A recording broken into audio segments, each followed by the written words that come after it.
Jungle adventure, great and memorable singing tunes, and a childhood treasure, Disney's Tarzan is more than just a child's film to me. It is one of my first hero figures that I can remember.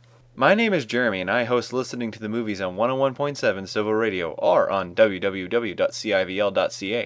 I play classic hits from great film soundtracks, and once again, for the month of April, I am playing Disney soundtracks, and I started the month off with Tarzan.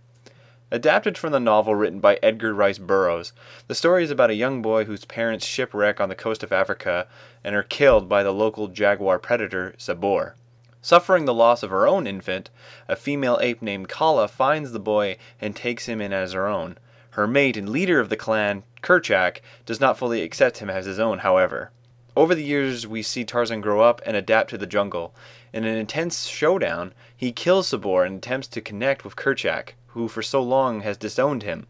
But humans arrive and interrupt the union. Tarzan then meets Jane, a woman explorer who opens up his entire world to things he never knew existed. And soon he is faced with a choice of either going with Jane, the woman he loves, or staying with his family in Africa. Tarzan got a bit of a modern twist from the animators in this film, who mimic the actions of skateboarders and surfers when he goes across the treetops, literally sliding across them. The animation style is so cool, I remember I wish I could fly through the trees when I was a little kid. That's what I really like about this movie, was that it really brought a great deal of imagination and creativity to a character who has been adapted so many times before. The characters are great and performed very well. The setting and theme of discovery and belonging are very sound, but not forced. The story may be simplistic, but entertaining because of the art and the songs. If there is any complaint I could have about this film, is that the Trashing the Camp song is a bit silly. I loved it as a kid, but now as an adult, I kind of shake my head at why I like this part of the film. Sure, Stomp was popular at the time, but it's a bit odd when a bunch of apes and an elephant break into song using scat singing style and breaking up kitchen appliances. The songs performed by Phil Collins are great. They hold well to the story and are just great to listen to. The thing I find amazing is that no one really sings in this film except for Kala. I'm not counting the Trashing the Camp song really as a full song. And yet the songs feel totally like a part of the film.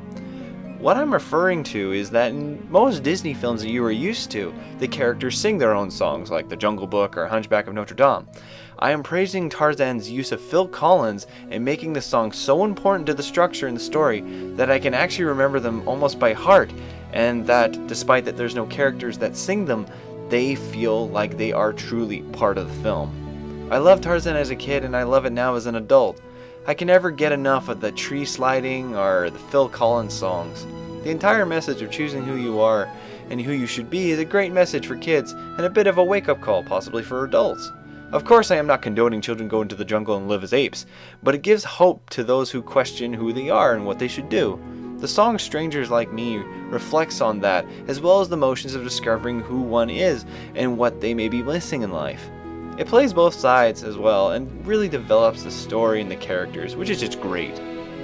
I would recommend this movie and the soundtrack. Some people may not like Phil for some reason. The guy with glasses even quoted as saying that he went off to ruin Disney movies. But I think that he was a great choice for this movie, and his songs, which are great, as I've already said many a time, they're great as tunes and as means of advancing the story. If you want to listen to the podcast of the show, click the first link in the description below. If you want to know what I play next, click the second link for the Facebook page. Thanks for watching, guys.